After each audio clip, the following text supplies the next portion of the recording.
So while we're waiting just for a second, I thought I might share with you a minor obsession of mine. We all have our vices, we all have our faults, and mine is caffeine.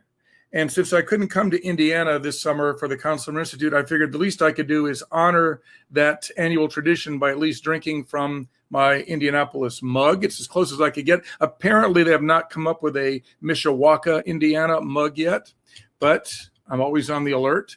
And just to kind of confirm this obsession with you, here are all the places I won't be going anytime soon, at least not until we get past this COVID thing. So I collect Starbucks mugs literally from all over the country. I've got about 70 of them. And although this may look like a whole lot of mugs, I have 2 other cabinets full too. So that is my obsession. And it's kind of cool to be able to pull one of those mugs out of the cabinet every once in a while and just remember the wonderful adventures I've had. And most of these places have actually been teaching. So I'm just about the luckiest guy you are ever going to meet. Now, just a little bit about myself. I was a career band director, 31 years teaching in public schools here in Texas. I graduated from high school in Michigan, started college at Western Michigan University. So in between being born in Mississippi and graduating from high school in Michigan, I lived in North Carolina and Illinois. And then I marched drum corps. So in the middle of my college career, I ended up moving to Madison, Wisconsin to march with the Madison Scouts way back before the earth cooled. This is around 1990 or so. And as a woodwind player, a clarinet player, my ticket to march drum corps ended up being in the rifle line. So I marched the rifle line of the Madison Scouts a million years ago. And if any of you want to go and look for 1980 Madison Scouts, I'm all over that video. You would probably not recognize me. I have morphed a little bit since then. And speaking of morphing, the title of this session, Flipping the Switch, is actually inspired by my recent experiences as a college teacher. Now, I never had any desire to teach college. I loved teaching public school. I was a middle school music teacher for 4 years before I went to high school, which is where I stayed the rest of my career. And I absolutely loved it. And I never aspired toward the college world simply because I found so much satisfaction. Not that there isn't that same thing to be had in college, of course, but what motivated me to pursue the college path, and I'm adjunct faculty, is the opportunity to do things like this to help fill in the gaps. So I wanted to just to share with you some thoughts why you're here, why we're all here. Now, in a sense, you've already started flipping the switch from student to teacher because you've opted to come to the Conn-Selmer Institute. And of any segment of our education population that has a reason to take time off, it's you. You're the most Zoom fatigued segment of the population on the planet, yet here you are attending more workshops sitting in front of a screen. And I was about to say, man, it sure is good to be here, but that's not true because I'm sitting in the same place that I've been sitting for the last 4 months. So it's really not so much good to be here as it is good to be among all of you. So you're here presumably because you want to develop what you've already learned, to make connections with people you haven't met yet. And let me tell you, you'll hear me say this time and again, that's what the Conn-Selmer Institute is really all about. It's about making connections. And these, as Tim said, this is not a one and done thing. This is for the rest of your career. And while I'm thinking about it, be sure you document all the sessions you attend, all the workshops you go to, whether it's CSI or anything else you go to, so that you can include those on your CV, your curriculum vitae, which is different than a resume. And we're going to get into that a little bit later. I have a session on, 2-part session actually, on dealing with the interview process. And I'm eager to share some things with you at that time. Now, that being said, you're in the collegiate track, but that doesn't mean you don't have free reign to go jump tracks, come and go as you like. So please feel free to go explore all these other phenomenal sessions and presenters, because I'm telling you, it is overwhelming the amount of sessions there are and the quality. So I'm excited, and I will be jumping sessions myself once I'm not in front of all of you. So the Conn-Selmer Institute was actually created specifically for college students about 25, maybe 26 years ago now. It was Conn-Selmer University. And the whole intent behind it was to fill in the gaps, to provide aspiring young teachers with the information that the colleges simply could not provide. You don't get all the practical information and the experience. No, most of education is giving you information before you have a use for it. And I know you can think back to many classes you've taken, whether it was elementary, junior high, high school, or even college, that you think this has no relevance to what I want to do ever. But the fact is, that's information before you have a use for it. And it's sort of the cart before the horse. But that's sort of the best system we can come up with. So we create events like the Conn-Selmer Institute to try to bring those things together. And as Tim said, it's all about relevance. So we want to make this the kind of nuts and bolts, practical information that you can use right now and hopefully take with you. And then, of course, as the distance of time and space increases between now and the next time you have to apply this, we want to keep that door open and keep those connections. But understand that this whole event, this 2,000 plus member event right now, came about to serve college students at the very beginning. So you are the reason this exists. And kudos to Dr. Tim for having the vision to come up with this concept so long ago. Now, you've heard it again and again, but we have this amazing collection of faculty. Why are they here?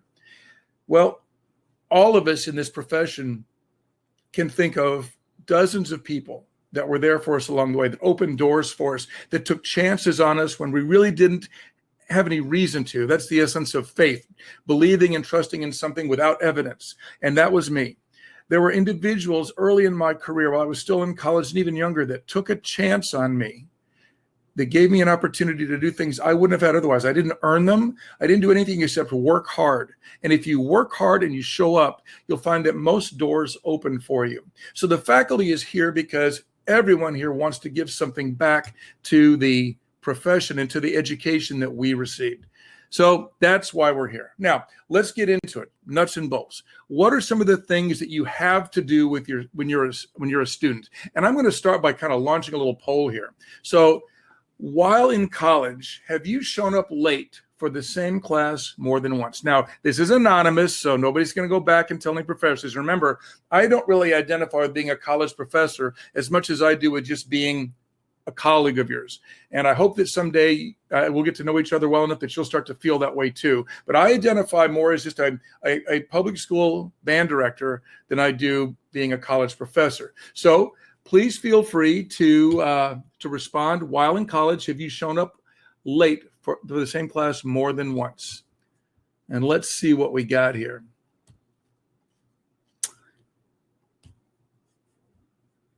Okay, Rania, maybe you're in the room. You can tell me, are we getting any results there? Is up? Oh, there we go. I just got to be more patient. All right. So I'm looking right now at, looks like about 60% have shown up late to the same class more than once. 40%, not so much. Good, awesome.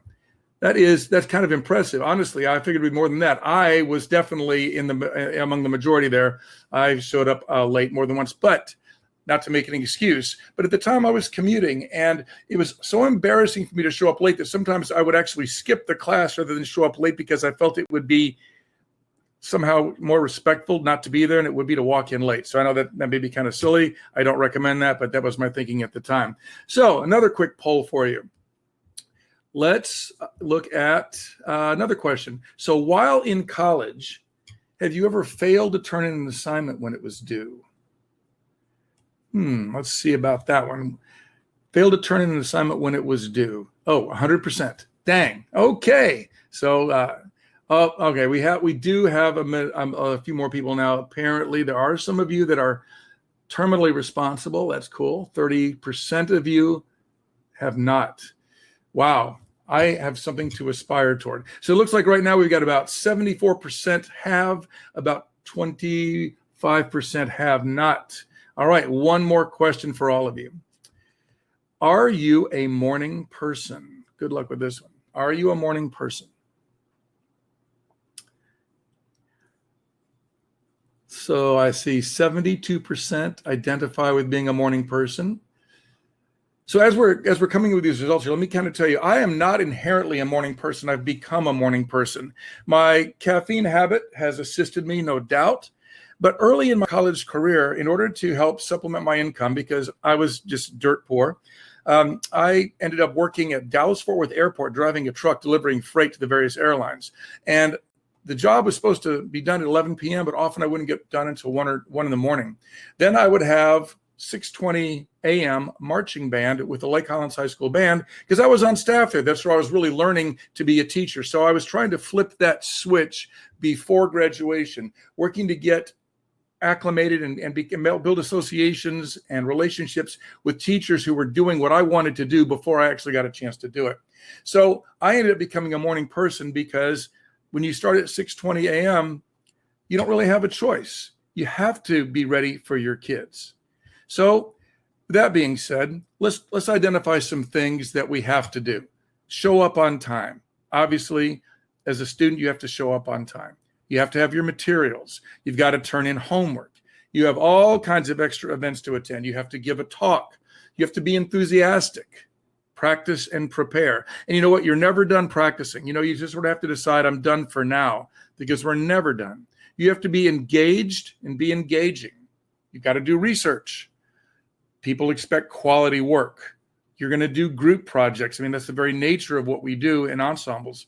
And of course, you have to show respect. So now the question is, of all of these things that are expectations of you as a teacher, as a student, which of these are not the same expectations you'll have as a teacher? And the answer is none of them. Every one of these things that you do as a student are the same expectations we have as teachers when we're in the profession. So it's important that right now you start to identify with being a teacher instead of just being the student. And so I found this little image of a toddler flipping a switch, and I identified with it. I'm not saying that this is how I perceive my college students, but I identify with this. When it was time for me to step into the classroom, I was not fully prepared for that level of responsibility. And the reason? It's because for my entire life, and probably for your entire life, or most of it anyway, this was you. You've always been a student. From your earliest memories, you've been a student. Even before you were in school, it was all about navigating the world you were existing in under the influence of your family. And so you were a student there in the most fundamental way. But for most of your life, this has been you, a student of some sort.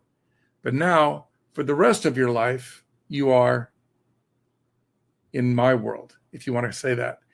You are the teacher. And that means that there are different expectations, different, obviously, responsibilities, but also there are different perceptions that as a career, a lifelong student, you may not be prepared for. So the purpose of this presentation is, now for those of you that have already completed your student teaching, that part of it may be behind you. But this is about preparing for the student teaching experience and for the teaching experience, because in my opinion, they are one and the same. So it says here, what makes someone an exceptional student teacher? You can eliminate the word student if you want. What makes someone an exceptional teacher? Well, an intense desire to learn. And if you are someone who is constantly seeking new information, then it doesn't get stale on you. You don't feel like there's nowhere to go. You don't burn out. There's wearing out and there's rusting out. And to be honest with you, I'd much rather wear out than rust out. And what I find is that as long as I'm learning, those wheels are turning, they're greased, and I feel like I'm going somewhere. Because if the wheels can turn, well, then you can go somewhere. So this intense desire to learn is something that makes an exceptional teacher. And here's evidence of that. You're at the Conn-Selmer Institute, and you're doing it at a time when it would be so much easier for many of you just to take another couple of days off. But you didn't do that. You decided to invest yourself further. A willingness to do what others may not want to do. So I advise those of you in a subordinate role, if you're an assistant band director, if you're a student teacher, constantly ask what needs to be done. And instead of saying, is there anything that needs to be done, say, tell me what needs to be done.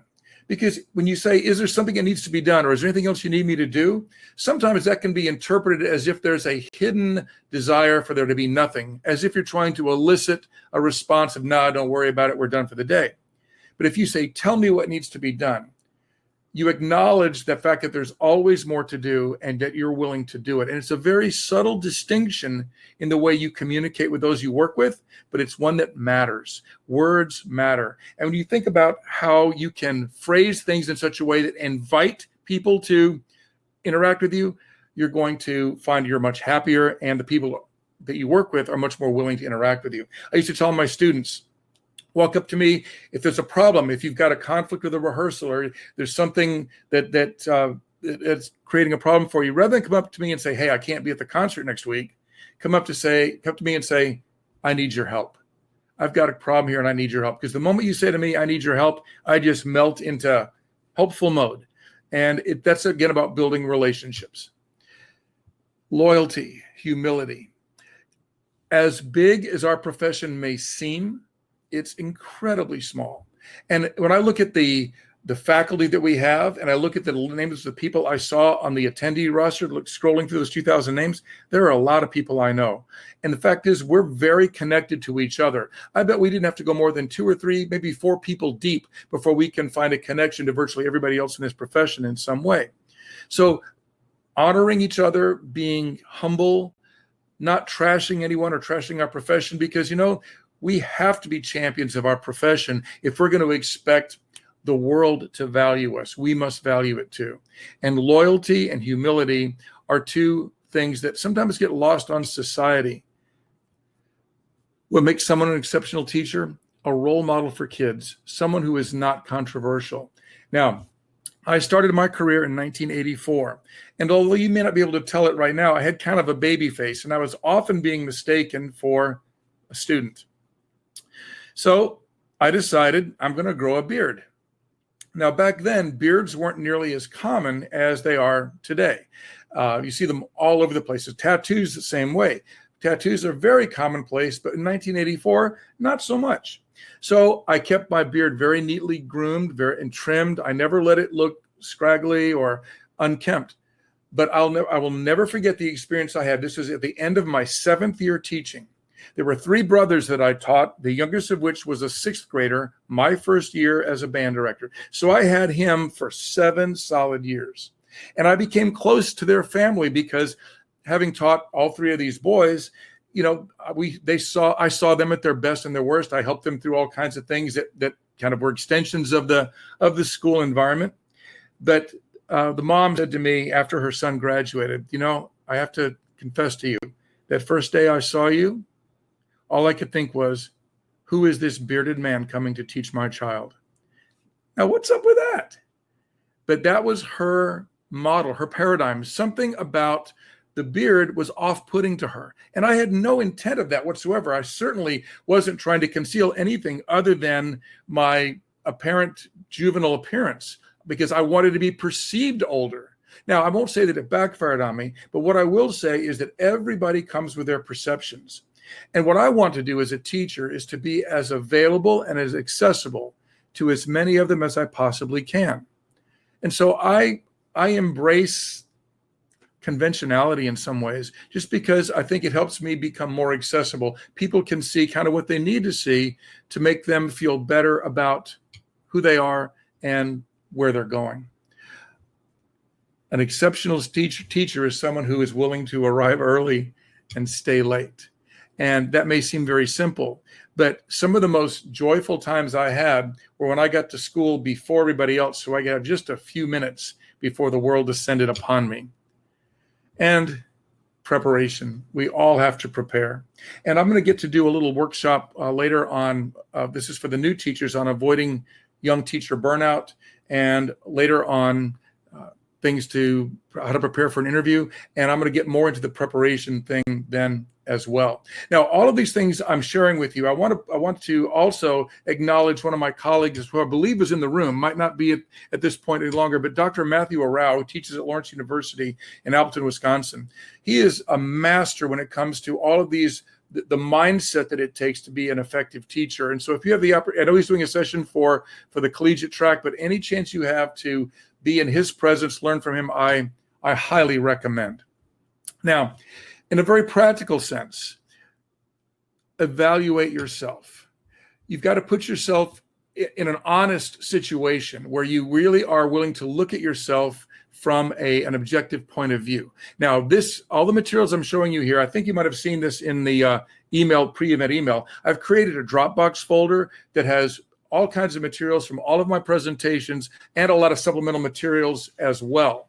So I invite you to explore that. You'll see examples of this is the kind of a survey form I'm asked to fill out when I am evaluating a teacher candidate. So someone applies for a job. This is very similar to the form I will get where I'm asked to rank them. So if you know what are on these evaluation forms, you can start practicing to fulfill those things.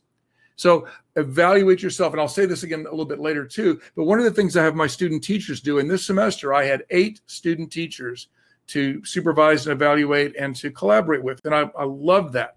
But one of the things I ask them to do is to video themselves for an entire class period, then sit in their own class, get out their iPad or whatever it is they filmed it on, sit down with your instrument, or if you're a choral person, sit down and participate in your own class. And what you find is you'll become so much more aware of the things that you didn't realize you were doing, whether they're mannerisms or vocal inflection, or that maybe you just talk more than you should. You know, kids show up to music class because they want to make music, not because they want to listen to us talk about it. So when you sit and participate in your own class, it can be a very humbling, self-revealing, and sometimes painful moment, but you'll learn a tremendous amount about yourself. If there's any salient characteristic among everything that I have to offer, regardless of the track or the session, it's that this profession is about building relationships with your mentor teacher. So when you're a student teacher, work to cultivate a positive relationship. Assume there's more to understand than you're seeing. Assume that there's more than is obvious. Ask questions, even questions you think might be obvious. Oftentimes, there's far more depth to what's going on than is clear. Build relationships with students, with their parents when the opportunity presents itself. But keep in mind that they see you as the teacher, not as in their social circle. So it's important that you draw that distinction. And I'll say this again later when I speak to the new teacher track about avoiding burnout. You know, you build relationships with students, be a friend, but not a buddy. And when you build relationships with the parents, remember that they must see you as a teacher all the time, not as someone who has a different persona necessarily. Now, I'm not telling you not to be yourself, but what I'm saying is the expectations of us as teachers are ongoing. I was sitting in Carrabba's restaurant years ago with some band director colleagues of mine. And I was painfully aware that I was sitting there drinking a glass of wine. Not that I was doing anything wrong, nothing illegal. I certainly was not intoxicated, but I've got a glass of wine. And a woman walked over to me and she said, "Excuse me, you're the band director, aren't you?" And I just swallowed hard and went, "Uh-oh." She said, "Well, I'm a football parent. My son's on the football team." And I thought, okay, I'm about to hear about how the band needs to play more. And if we had a little bit more spirit, we might be winning more games or something like that. Truth is, she stopped to thank me for all the support that we provide and for going so far above and beyond what we were doing to support the team and to support the school. Now, true confessions, my community thinks I love football. They are convinced I am all about football. They have no idea to the degree to which I am completely indifferent to football. But that doesn't matter. I have fun with my kids. I have fun inspiring the crowd. I have fun when the team scores a touchdown. But the fact is, I'm working to build that relationship. Why? Because what matters to my community at that time, in that stadium, is that game. And so if I want to endear myself to them, if I want to make myself valuable to them, I better value what they value. And consequently, I came to like football. Build relationships with other directors and don't trash talk about them one behind the other. Don't ever allow yourself to do that. There's no upside to that. You may feel good at the moment. You may feel like you're forging a relationship with someone, but when you forge a relationship through negativity, there's always going to be something to pay down the line. And usually it's not positive.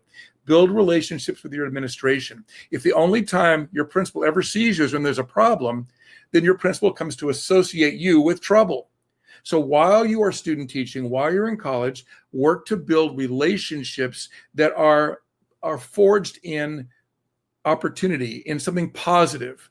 And again, as a student for your entire life, it's been about trying to measure up to someone. And then when you don't, trying to figure out how to cover your tracks because of it, perhaps, whether you missed that assignment or you've shown up late or you're not a morning person.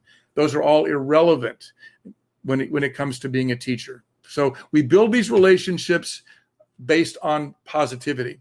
Build relationships with faculties in other subject areas. Our jobs as music teachers can often be so consuming that we kind of get in our own world and we sort of say sequestered. But there are great teachers out there doing wonderful things.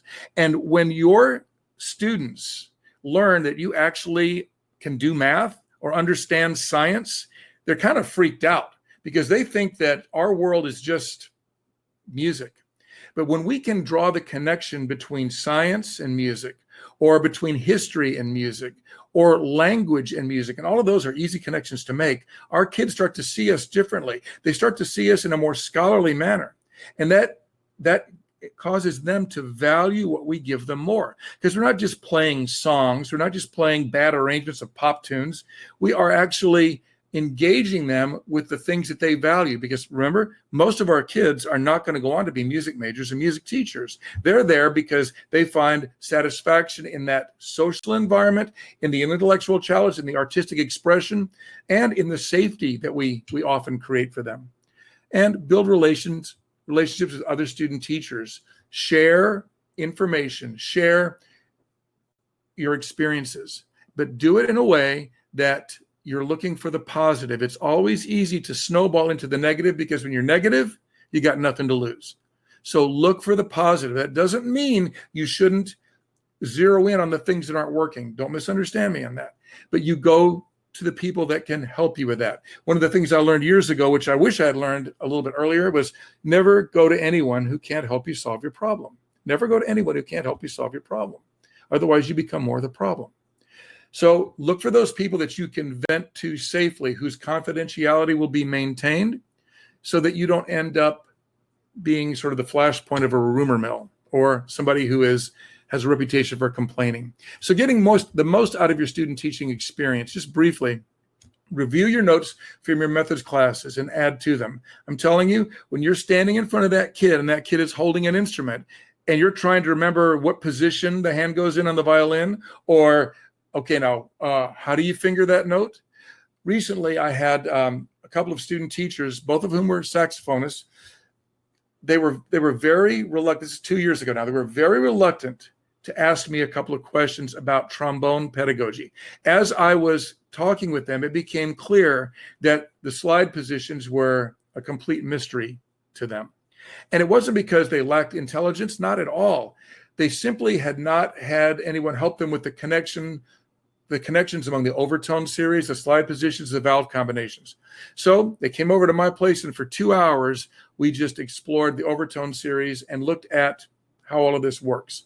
And you could just sort of see the weight off their shoulders, because every time they were going in to work with their young brass players, they were only one step ahead, if even that, of where these beginners were.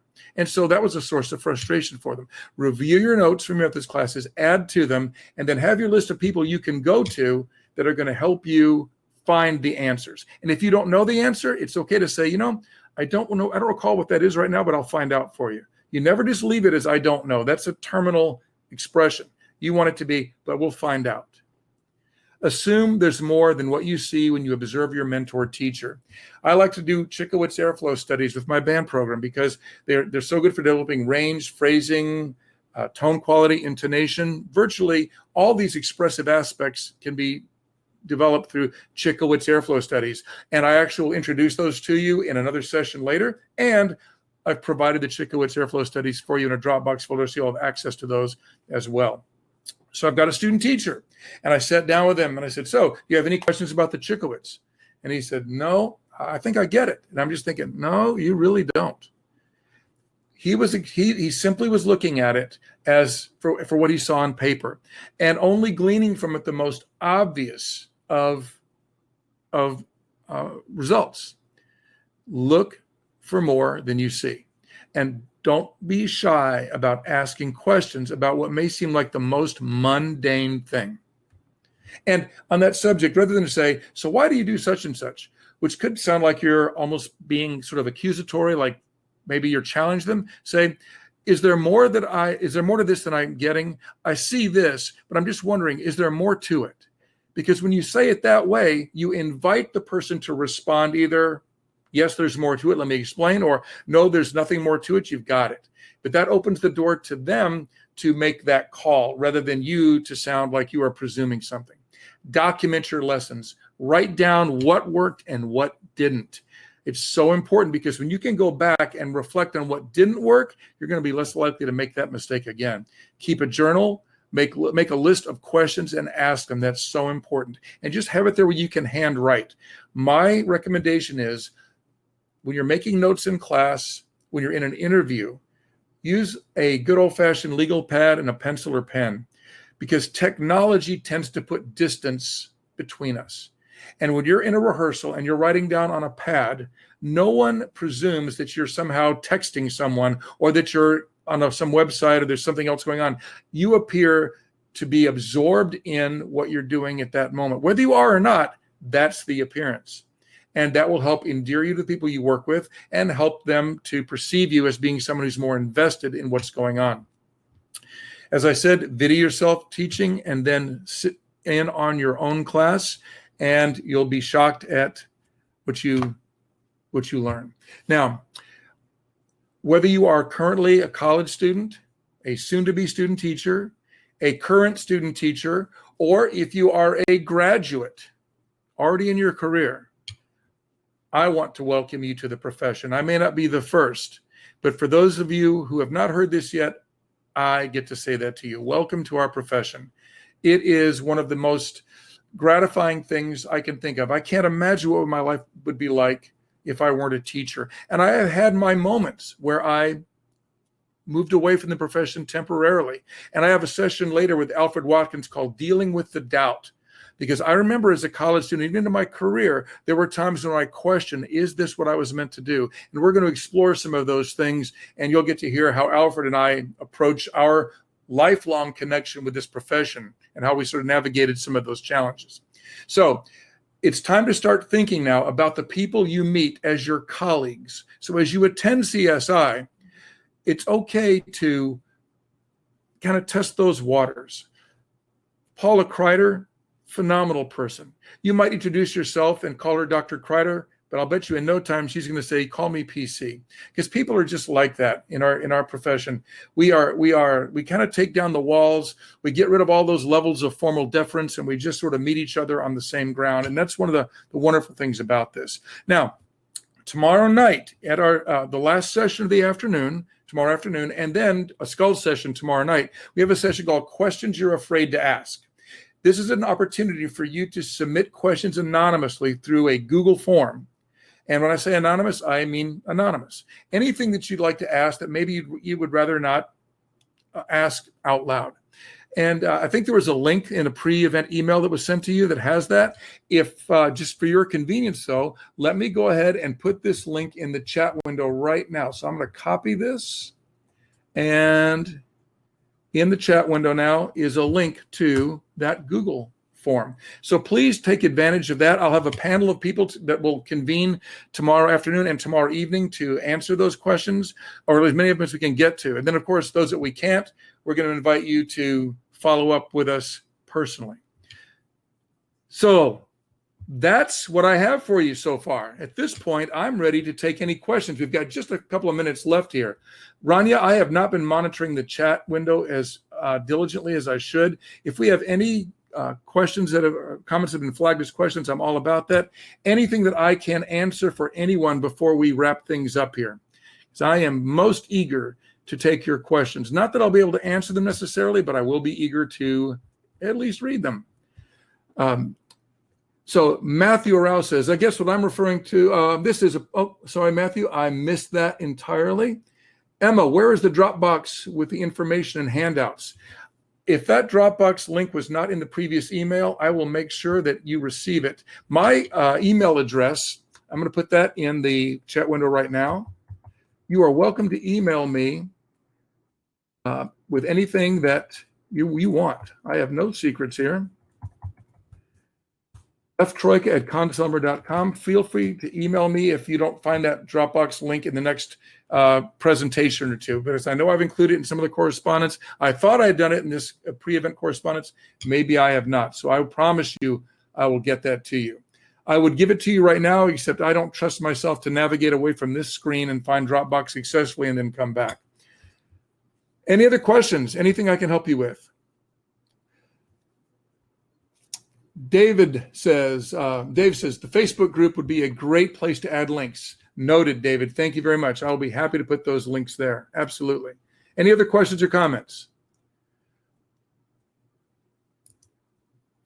Eric, thank you so much. Thank you for the information. Excellent thoughts. Well, it's my pleasure. Eric, you and I have worked together before. You know, I have a real passion for this, and the opportunity to share this with you again and with my other soon-to-be colleagues in the collegiate world, I'm just very, very excited about. Laura says, what was the hardest thing for you to transition from student to teacher? I can tell you that.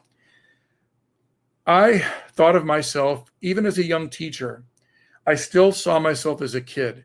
I kind of identified with the things that the kids like to do. I still like to do the things that they were doing. But I had to be careful. I could still do some of those things, but I needed to do it separate from the students. Now, revealing that I liked some of the same music they did, some of the same activities, that gave us a common ground to stand on.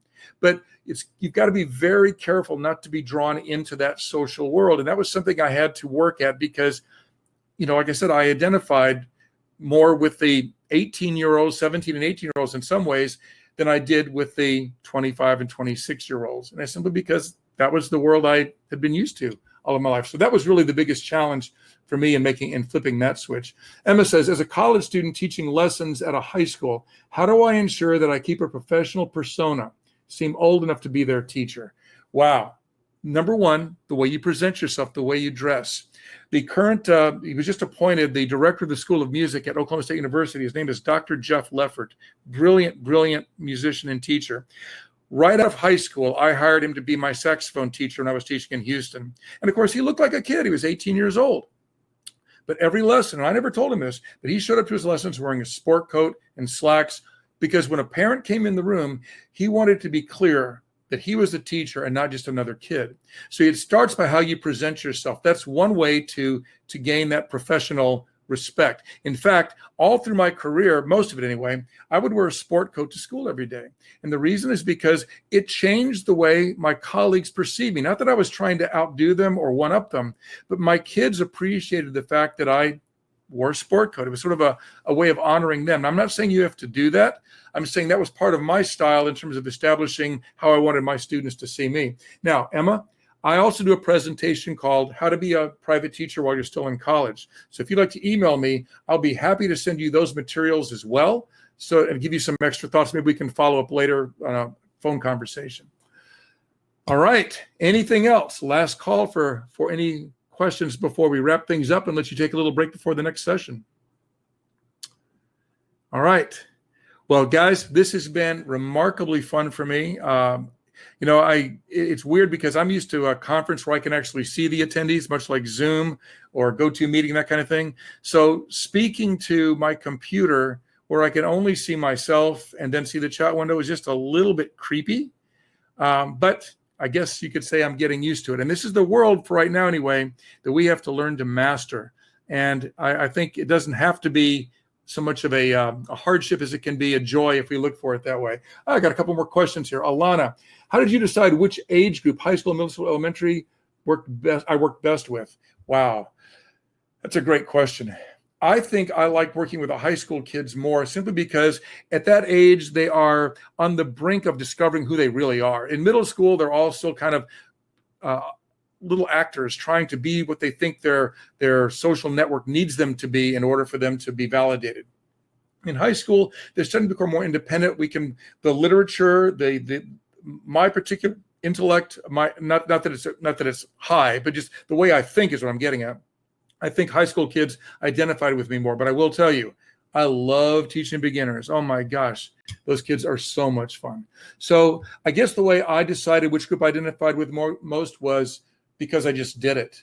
And initially, I was a junior high band director for 4 years, and that was awesome because I was able to discover what that's about. And I learned so much about what I wanted to do as a high school teacher because I had that middle school, junior high experience.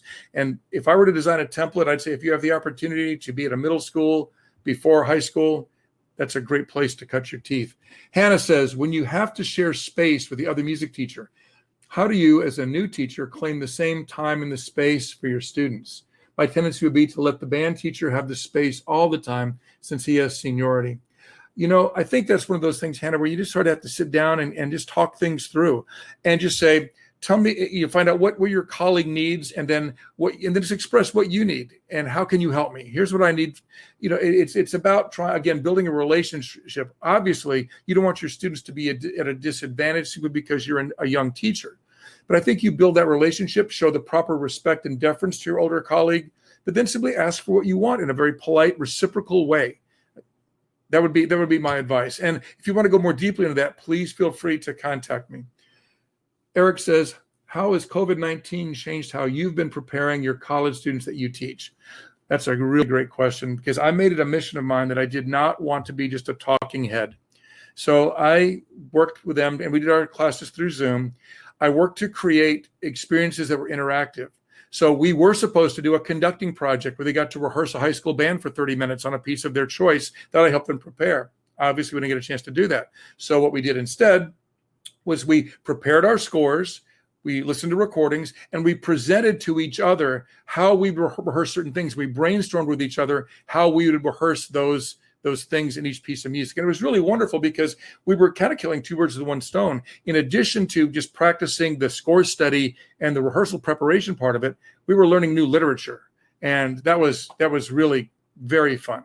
So, but the secret there is to plan activities that involve participation on both sides of the screen, not just from the person delivering the information. Tyler says, how often did you have to utilize various methods of teaching a particular lesson to accommodate your students in the classroom, and how? How often did you have to utilize various methods? Well, I'd have to say that's pretty much all the time. Tyler, I'm not 100% sure I understand your question. I try to present information from multiple angles constantly, because I know some people tend to respond, most people respond to stuff visually, but I do my very best to give an explanation in addition to what I'm showing so that kids can, those who learn better through auditory response are able to interpret that in the way that most suits them. But as a teacher, I think I was just constantly looking for ways to clarify, to accommodate, and to relate to every student. Not that I always did, but the intent was always there. And if you want to go into more detail on that, please let me know, because I'm not sure I answered your question. I'm not sure I understood it fully. Amanda says, as a first-year teacher, is there a grade level you recommend starting with? Well, if you're talking about teaching instrumental music, I like starting as a beginning instrumental teacher, because you can kind of make mistakes and start over. Once you're teaching, if you start off teaching high school, that's not a bad thing, but you're going to inherit someone else's work. And then a lot of times we are reteaching. I myself went through a big embouchure change when I got to college, and that setback was really tough for me. But because I was driven to be a music education major, I was willing to go through those setbacks. But sometimes when you're teaching high school, kids aren't always as eager and anxious to embrace that kind of wholesale change. So I would say teaching junior high beginning band is where I would be first. But when you do that, have mentors, have people that can advise you on every instrument so that you are delivering the best information you have and you're filling in the gaps for those instruments that may not be your strong points. So guys, I'm going to shut things down now, give you a little break before the next session. I look forward to seeing, whatever that means, seeing you in other sessions, but have a great 2 days. Remember, when these 2 days are over, you don't want to think, man, I wish I'd done this. I wish I'd asked that question. Do all of those things now, and we'll do our very best to get to you. Thanks so much, everybody. It's been a pleasure this morning. Have a great day.